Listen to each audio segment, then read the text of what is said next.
Welcome guys to our next video of sampling theory.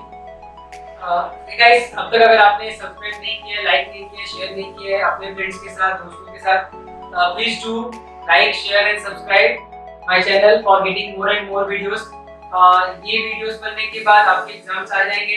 हाँ, you take the help of these videos, see again and again, because आप जितना बार ये videos देखोगे उतना आपको proper deep understanding होगी और एक्स्ट्रा सम सॉल्व करने की जरूरत ही नहीं आपको.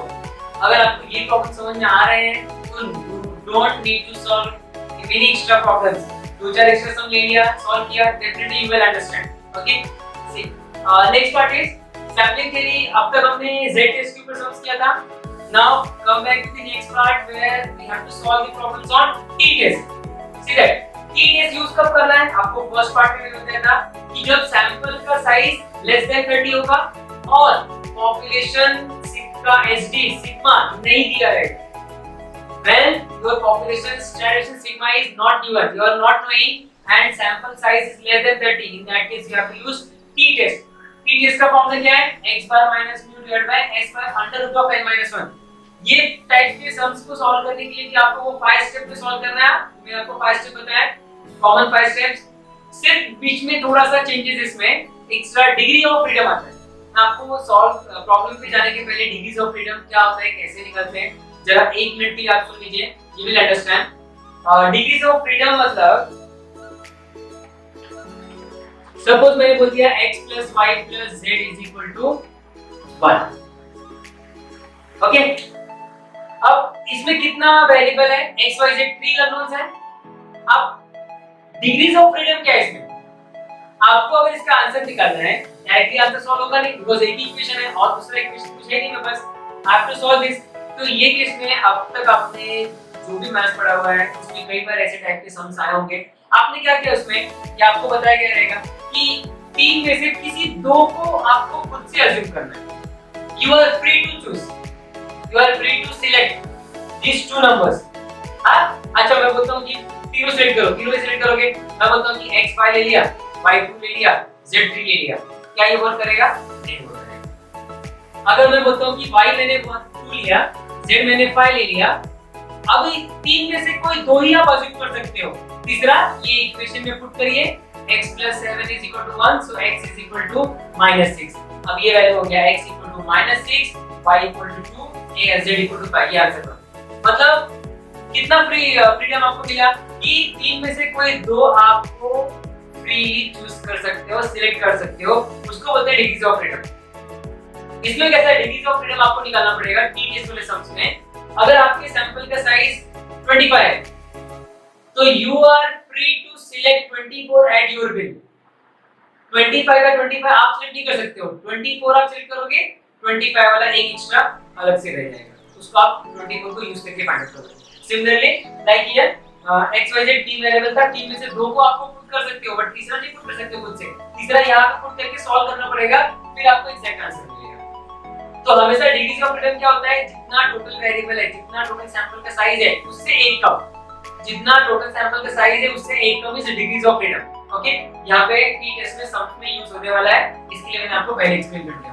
ओके, वन मोर थिंग, कई बार सम में standard deviation of sample is दिया रहेगा. अगर s स्टैंडर्ड डेविएशन है तो s² क्या होता है आपका? Variance. Is it?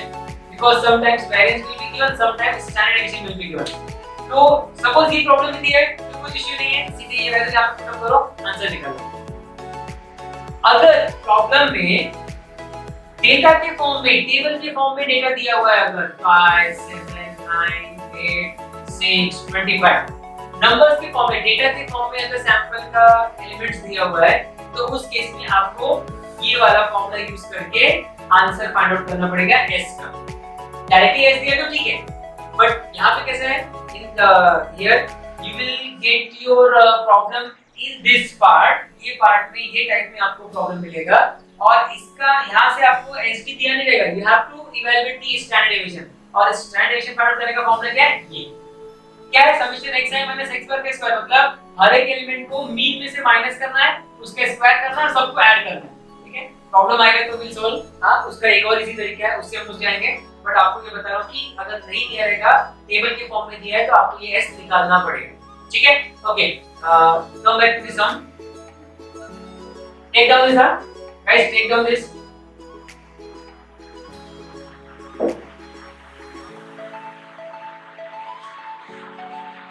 okay, first sum is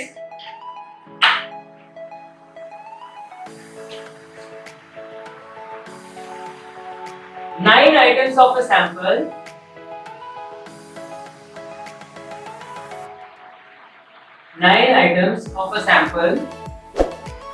had the following values, had the following values 45, 47, 50, 52, 48, 47, 49, 53, 51. Okay? Problem क्या पूछा इसमें? Does the mean of 9 items? Does the mean of 9 items differ significantly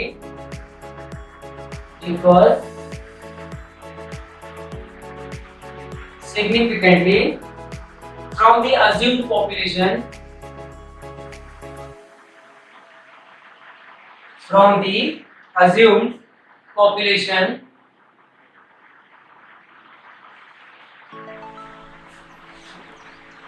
with the mean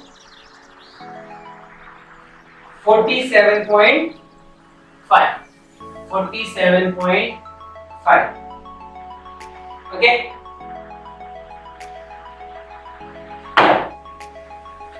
See guys here, क्या दिया है?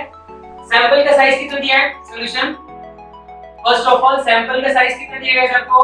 Sample का size n is equal to 9 only, ठीक है?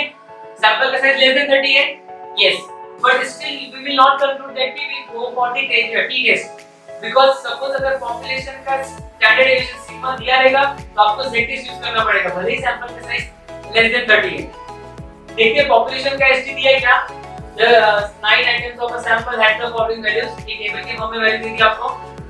Does the mean of 9 items differ significantly from the assumed population mean 47.5? मतलब population का mean mu दिया है यहाँ पे, ये सिग्मा नहीं दिया है, mu is 47.5, is it?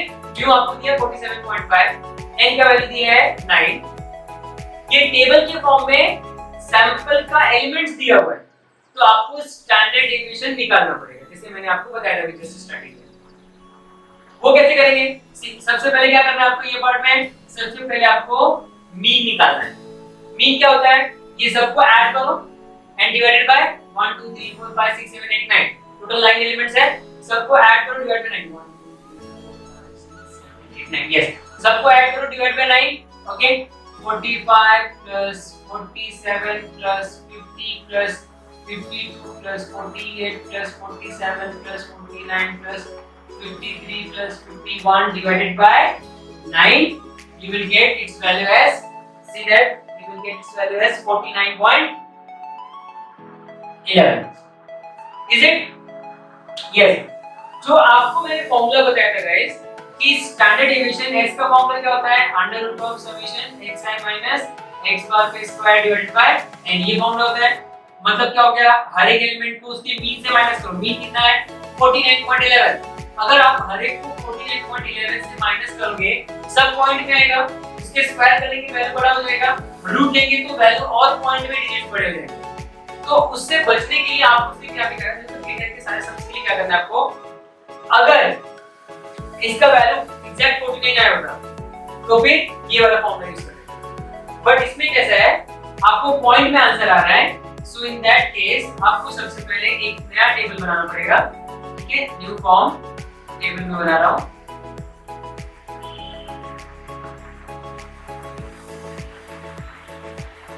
Table में क्या एलिमेंट एंटर करना आपको? पहले xi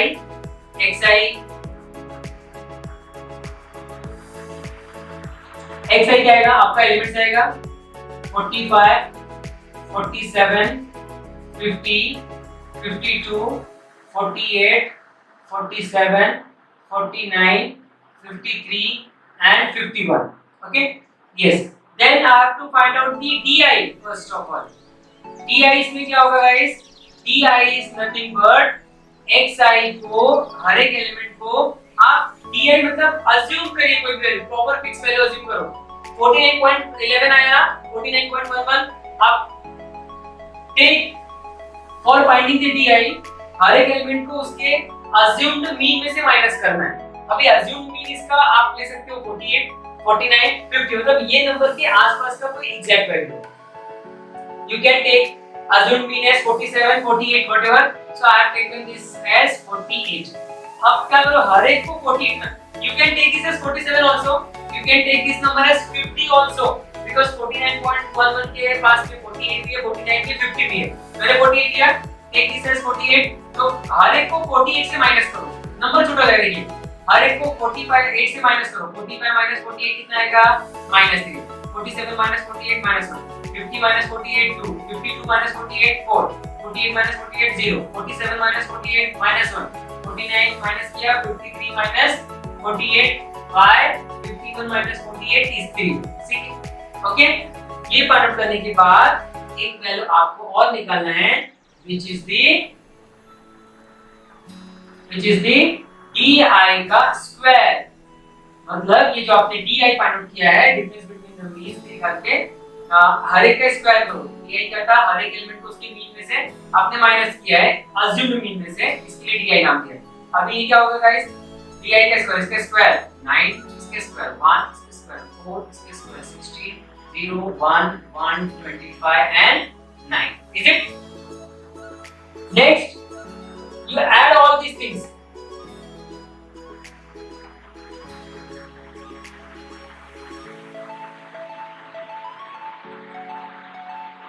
क्या ऐड करना है आपको?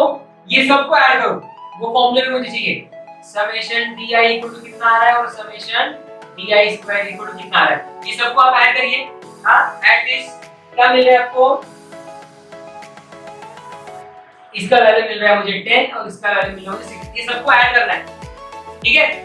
ओके, तो आपका नेक्स्ट वाला पार्ट है जो s निकालने के लिए summation xi minus x bar का स्क्वायर ये निकालना पड़ेगा ना। उसके बाद में आप उसके अंदर फॉर्मूला s के लिए डालोगे स्टैंडर्ड डेविएशन के लिए। स्टैंडर्ड डेविएशन फाइंड आउट करने का एक दूसरा तरीका वो आपको बता रहा हूं मैं।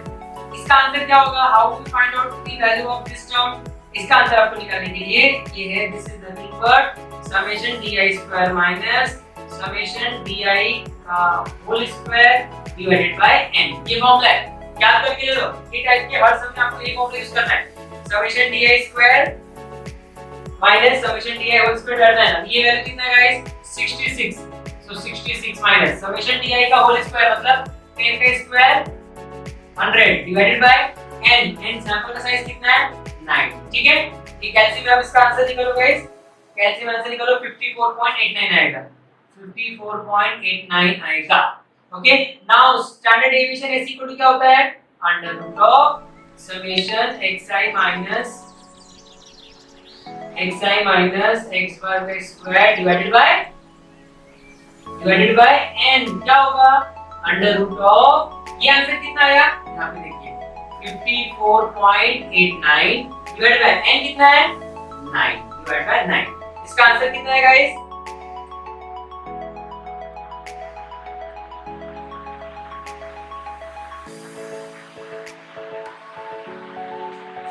Under root of 6.099। ठीक है, कैसे जब आंसर निकालो आपको s का वैल्यू मिला 6.099 रूट के अंदर मिला रखिए। ठीक है, ओके, ये s आ गया, मतलब आपको क्या मिला? स्टैंडर्ड डेविएशन मिल गया। अब सीधे आप फॉर्मूला यूज करो। फर्स्ट स्टेप, हां first step for solving the problem, first step ही करते हैं guys, null hypothesis. Null hypothesis का क्या लेना पड़ेगा आपको? h नॉट मतलब म्यू इक्वल टू 47.5। हां, म्यू पॉपुलेशन का मीन म्यू, उसी को आपको चेक करना है कि वो है कि नहीं। Second alternative hypothesis. Alternative hypothesis में क्या आएगा गाइस? अल्टरनेटिव हाइपोथेसिस में ha मतलब mu is not equal to 47.5। Second में क्या आएगा? टेस्ट स्टैटिक क्या होता है यहाँ पे टी टेस्ट यूज करना है ना, सो टी टेस्ट का फॉर्मूला क्या है x bar minus mu divide by s by under root n minus 1। Yes, x bar कितना है, x बार आपको मिला था ये 49 बार 49.11 माइनस म्यू कितना आपका 47.5 डिवाइडेड बाय s कितना है आपका अंडर रूट ऑफ 6.099 डिवाइडेड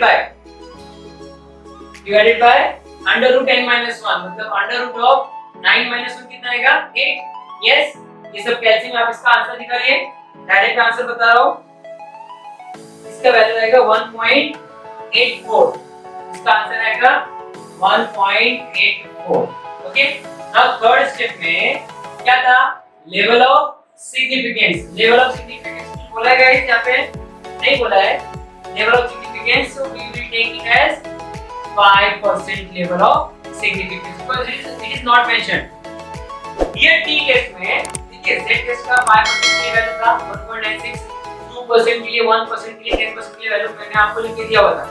लेकिन T alpha critical value T का कैसे निकालेंगे 5%, 10%, 2% के लिए, उसके लिए आपको टेबल में जाना पड़ेगा। ठीक है, मैं टेबल आपको बता रहा हूं, टेबल से उसका आंसर निकालना है क्योंकि आपके टेक्स्ट बुक में नीचे दिया हुआ है सैंपलिंग थियरी के लास्ट में। ओके, टेक्स्ट बुक के लास्ट में आपको टेबल मिल जाएगा। इसमें एक चीज और चाहिए मुझे, क्या, डिग्रीज ऑफ फ्रीडम चाहिए टी टेस्ट के लिए, डिग्रीज ऑफ फ्रीडम।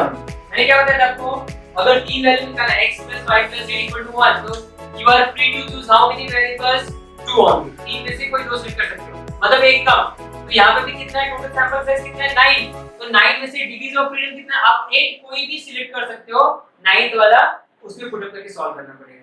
तो ये हमेशा डिग्रीज ऑफ फ्रीडम क्या होता है, always n-1, that's it. Fourth step में क्रिटिकल वैल्यू, अब ये टेबल से आपको निकालना है क्रिटिकल वैल्यू क्या आएगा, see for 5% level of significance and for 8 degrees of freedom, 5% तो कितना हो गया 0.05, 5% means 5/100 0.05, 5% के लिए डिग्रीज ऑफ फ्रीडम कितना है 8। टेबल में देखिए इसका आंसर, मैं आपको बता रहा हूं, देखिए how you will understand table.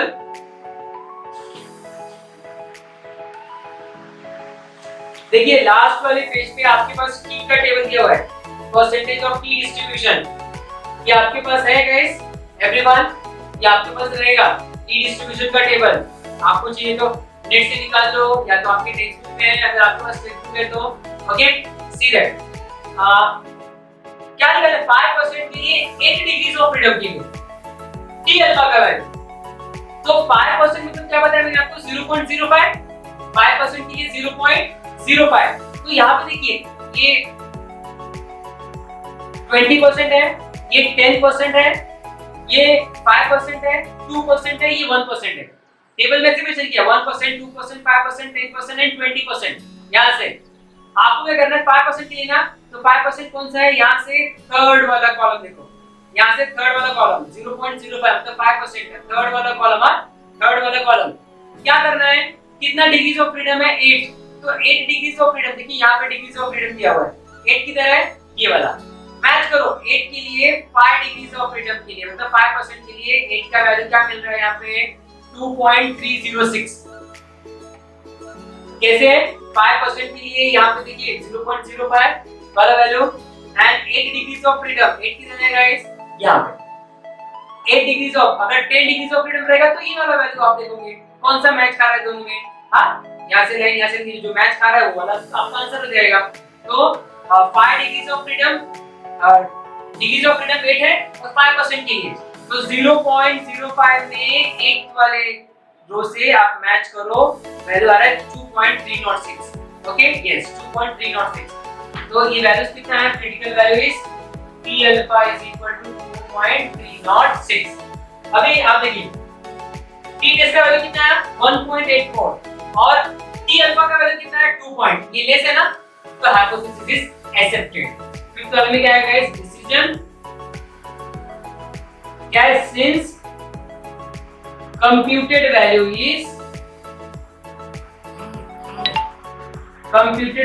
is less than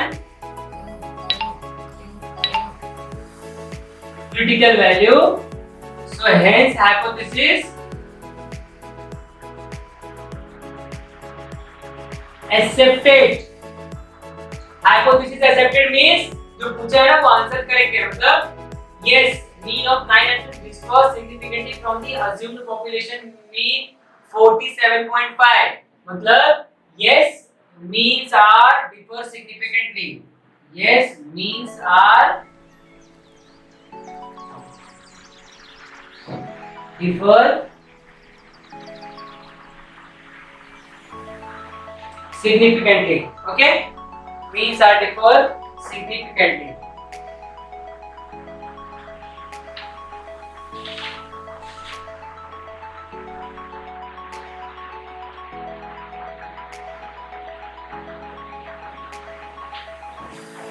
wait, ये accepted आया ना, hypothesis is accepted मतलब ये वाला केस, accepted मतलब yes, means are 47.5 only, मतलब means are 47.5 only. तो ये क्या बोल रहा है, just means are differ significantly, no, हाँ, no, means are not, हाँ, means are not, no,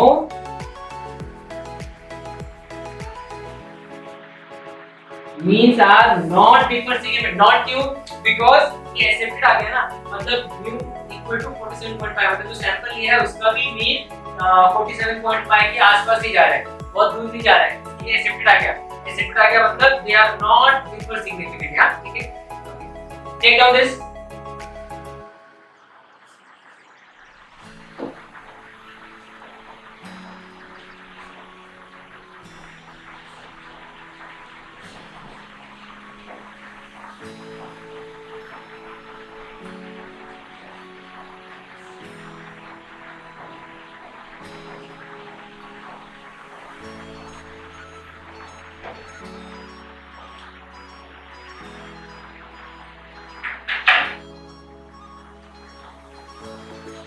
Has one more sum of this type, okay?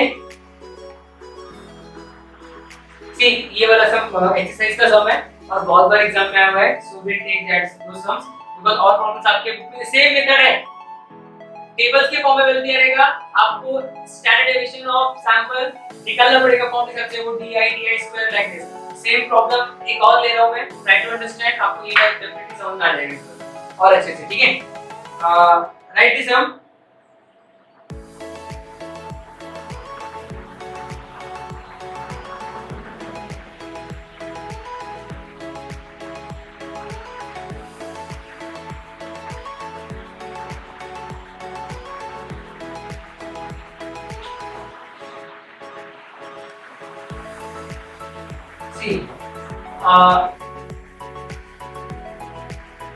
Question है,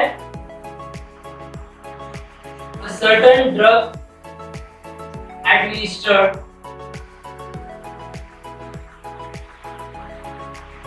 to 12 patients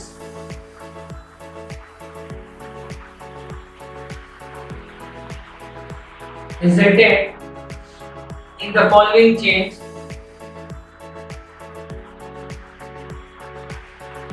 In the following change in their blood pressure.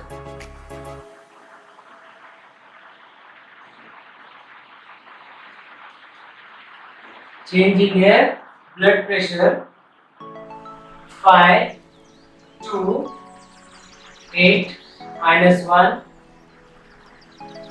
3 0 6 minus 2 1 5 0 and 4. ठीक है, ये value दिया है.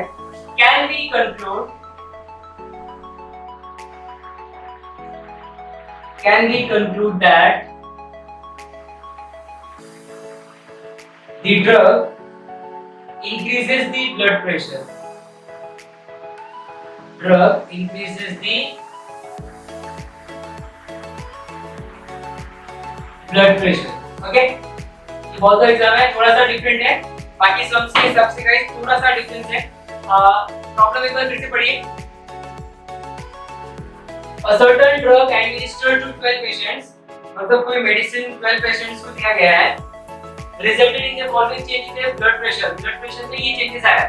किसी में 5 का आया, किसी में 2 का, किसी में 10, किसी में 0 का, किसी में -2 का, ठीक है, ये ब्लड प्रेशर में चेंजेस आया हुआ है। Can we conclude that the drug increases the blood pressure, मतलब ड्रग पहले जो पेशेंट्स का ब्लड प्रेशर था वो ड्रग देने के बाद ये चेंजेस जो आया है, इसके बेस पे, ये डेटा के बेस पे क्या आप ये बता सकते हो कि drug increases the blood pressure, drug ने जो आपको दिया गया मेडिसिन जो दिया गया पेशेंट्स को, वो देने के बाद ब्लड प्रेशर में इंक्रीज हुआ, ये आपको खाली आइडेंटिफाई करना है। अब देखिए ये प्रॉब्लम में हमेशा आप क्या लेते हो स्टार्टिंग पार्ट में, नल हाइपोथेसिस। नल हाइपोथेसिस में आप क्या लेते हो, जब population mean mu equal to, अगर पॉपुलेशन का मीन दिया है तो यहाँ पे पॉपुलेशन मीन नहीं दिया हुआ है, और एक टाइप का सॉल्व किया था जिसपे दो अलग-अलग सैंपल्स होते हैं, उसमें आप नल हाइपोथेसिस में क्या लेते हो, mu1 = mu2। यहाँ पे ऐसा mu1 = mu2 आप ले नहीं सकते हो क्योंकि एक ही सैंपल की बात हो रही है, 12 पेशेंट्स की बात हो रही है, खाली सैंपल तो एक ही है, वो नहीं आ सकता। दूसरा पॉपुलेशन का मीन भी नहीं दिया हुआ है, तो यहाँ पे क्या करना है आपको, ये अलग टाइप का सम है, ये इंडिपेंडेंट है एक्चुअली। इस केस में आपको पॉपुलेशन मीन 0 लेके चलना है। पॉपुलेशन मीन 0 मतलब कोई चेंजेस नहीं हो रहा है, पॉपुलेशन मीन इक्वल टू 0 ही लेके चलना है इसमें नल हाइपोथेसिस में। हां, वो चीज खाली डिफरेंस है, बाकी एवरीथिंग इज सिमिलर। सीधे पहले साइज कितना है, n equal to 12 patients, n equal to 12। Population sigma नहीं दिया ना, सिग्मा नॉट नोन। सैंपल का साइज लेस देन 30 है, सिग्मा नहीं दिया, तो कौन सा टेस्ट यूज करना है आपको, टी टेस्ट यूज करना है। टी टेस्ट का फॉर्मूला क्या है, x bar minus mu divide by s by under root of n minus 1। s क्या होता है, standard deviation of sample. Sample का st नहीं दिया हुआ है, वो सिर्फ वैल्यूज दिया हुआ है, तो st आपको निकालना पड़ेगा, just like same like previous sum. तो चलो पार्ट करते हैं गाइस। सबसे पहले क्या करना है आपको, मीन निकालना है, x बार। इसका मीन निकालो, x बार कितना आएगा, सबको ऐड करिए गाइस, सबको ऐड करो एंड डिवाइडेड बाय, सबको ऐड करिए divide by,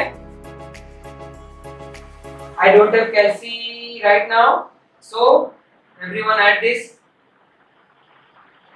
5 plus 2 7, 7 plus 8 15, minus 1 14, 14 plus 3 17, 17 plus 6 23, 23 minus 2 21, 21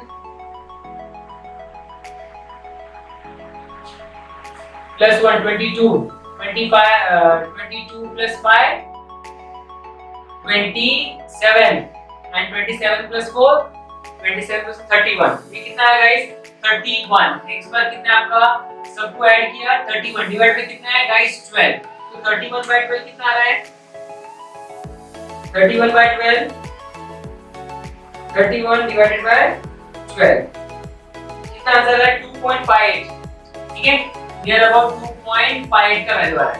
okay, अब नेक्स्ट स्टेप पे क्या करोगे guys, in the next step what you have to do, ये x बार आपको मिल गया, आपको टेबल दिया है ना, क्योंकि ये पॉइंट में आ गया, तो उसके लिए आपको क्या करना पड़ेगा, di dx का स्क्वायर निकालना पड़ेगा। सबसे पहले काम करिए, फर्स्ट ऑफ ऑल आप x का वैल्यू देखिए, x का क्या दिया है, सबसे पहले 5 2 8 -1 3 0 6 -2 1 5 0 and 4।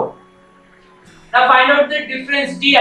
di मतलब xi में से assumed mean से माइनस करिए, assumed ये 2.5 ना, सो assume करो आपका मीन 2 है, बस पॉइंट का आंसर नहीं आना चाहिए इसके लिए। अभी हर एक को 2 से माइनस करो, हर एक एलिमेंट को 2 से माइनस करो। 5 - 2 कितना आएगा, 3 2 - 2 0 8 - 2 6 -1 - 2 -3 3 - 2 3 - 2 1 0 - 2 -2 6 - 2 4 -2 - 2 -4 1 - 2 -1 5 - 2 3 0 - 2 -2 and then last is 4 - 2 is 2। आपको एक चीज मैंने बताया था कि ये सबको ऐड करना पड़ेगा, ये करो। फिर di का स्क्वायर भी चाहिए आपको, यस di का स्क्वायर मतलब हर एक को आप ऐड करिए, ये सबको सबका स्क्वायर निकालिए। 3 का square 9 0 36 9 1 4 16 16 1 9 4 4 is it? Yes। now summation di and summation di का स्क्वायर, ये दोनों आंसर आप लिख लीजिएगा।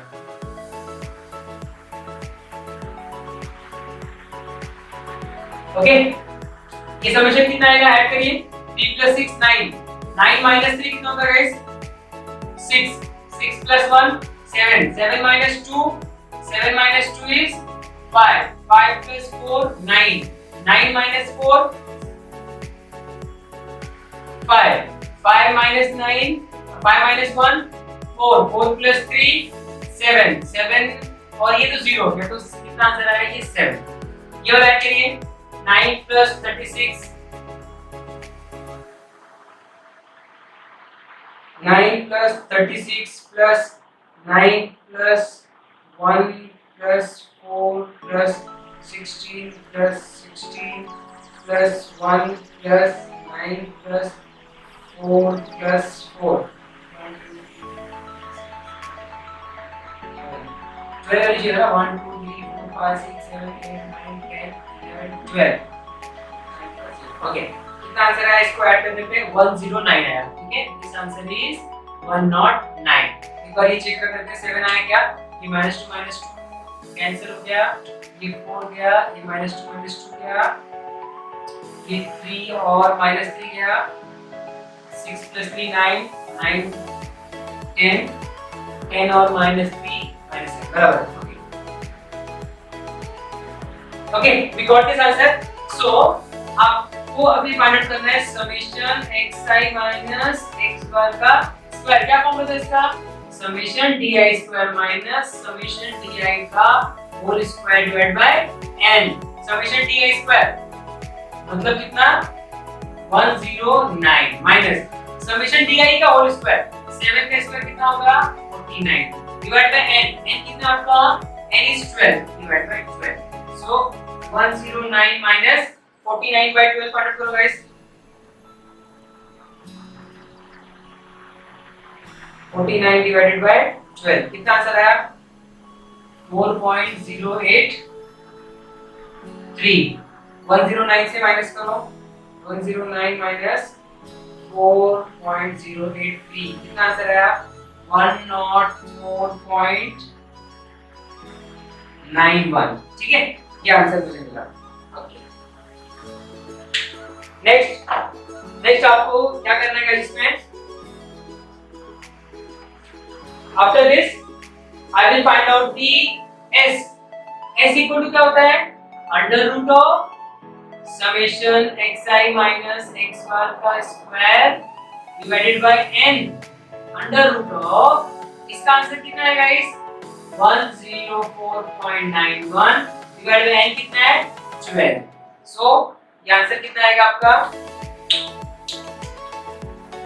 104.917 डिवाइडेड बाय 12। ये आंसर आ गया अंडर रूट ऑफ 8.74। यस, 8.74। ये मुझे क्या मिला guys, I got my standard deviation. अभी प्रॉब्लम सॉल्व करने के लिए क्या करना पड़ेगा, फर्स्ट स्टेप में, फर्स्ट स्टेप क्या आपका, null hypothesis.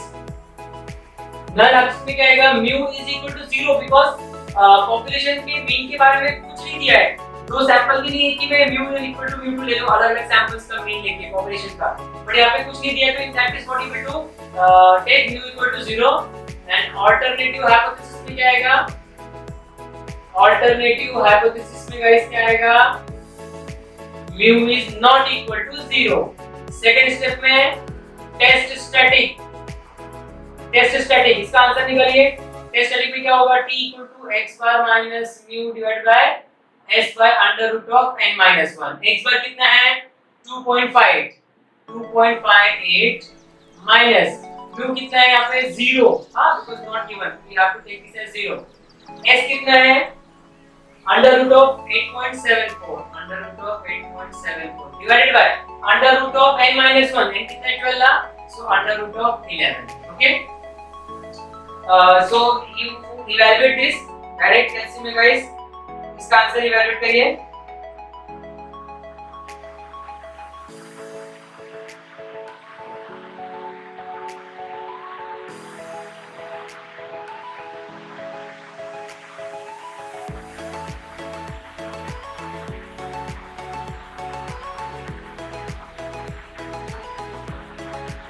I don't have the calci right now. I think you can find out its value. Evaluate करिए. जो भी इसका आंसर आएगा सीधे सा, जो भी इसका आंसर आएगा, लेट मी चेक इसका आंसर क्या आया है. एक तो क्लियर रहेगा तो.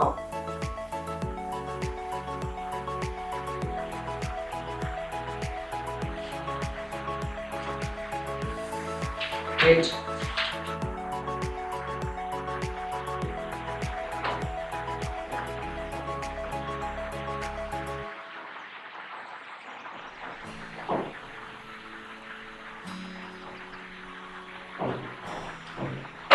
बुक में इसका आंसर दिया है 2.89 नियर होगा. अब इसका आंसर फाइंड आउट करो. 2.89 आ रहा है. थर्ड स्टेप में क्या होगा? थर्ड स्टेप में लेवल ऑफ सिग्निफिकेंस नहीं पता है तो 5% एंड डिग्री ऑफ फ्रीडम. हाँ, ये की टेस्ट में आपको डिग्री ऑफ फ्रीडम लेना पड़ता है. डिग्री ऑफ फ्रीडम क्या आएगा गाइस? Degree of freedom equal to n-1 कितना? 11. फोर्थ स्टेप में critical value. Critical value T alpha का वैल्यू 5% के लिए 11 डिग्रीज ऑफ फ्रीडम में. सो यहां से देखिए टेबल में जाइए आप. 5% के लिए थर्ड वाले कॉलम में 11 डिग्रीज ऑफ फ्रीडम के लिए आंसर कितना दिया है? 2.201. 2.201. Yes, 2.201. 2.01. So in this case fifth वाले पार्ट में क्या आएगा आपका? डिसीजन. डिसीजन क्या है इसमें guys? Since computed value is greater than critical value ना, since computed value is greater than critical value, therefore hypothesis accepted or rejected guys. Therefore hypothesis is accepted or rejected because ये value इससे ज्यादा है, that means it is rejected. Hypothesis rejected मतलब last में answer क्या आएगा? Hypothesis क्या बोला था? mu equal to 0 मतलब there is no increase in blood pressure, मतलब मीन में कुछ चेंजेस नहीं आने वाला है. mu equal to 0 लिया था बट रिजेक्ट हो गया ना, मतलब चेंजेस होगा. सो आंसर क्या आएगा?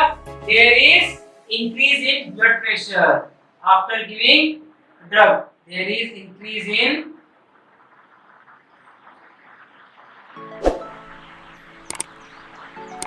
blood pressure. Okay, there is increase in blood pressure because mu equal to 0 था. मतलब हमने क्या लिया था कि मीन में कुछ भी चेंजेस नहीं आएगा, ड्रग देने के बाद कुछ भी चेंजेस नहीं आएगा. मैंने ये अज्यूम किया था बट आंसर क्या हो गया? रिजेक्ट हो गया. मतलब क्या हो गया कि चेंजेस आएगा. तो there is increase in blood pressure, increase होगा. ओके, ठीक है. ये डी इसका. Okay guys, in the next video we'll solve the problem testing the difference between means for t test. z test का हो गया है, t test का स्टार्टिंग पार्ट हो गया. नेक्स्ट वाले वीडियो लेक्चर्स में we'll do the problems on testing the difference between means using t test. यहाँ पे सैंपल का साइज 6 7 8 9 मतलब साइजेस कम रहेगा. In that case we have to use t test. Okay, ठीक है. Till that time take care guys. हाँ, please don't forget to like, share and subscribe with your friends. Friends को बोलिए subscribe करने के लिए. Next videos very few minutes or next day, by next day I will upload 2-3 videos. Okay, and you see videos again and again. Problem solve थोड़ा extra लीजिए, ज्यादा पढ़ने की जरूरत नहीं है. थोड़ा सा आप एक्स्ट्रा समझ लीजिए बुक से और वो टाइप समझ के अंडरस्टैंडिंग करके सॉल्व करिए. Okay, take care.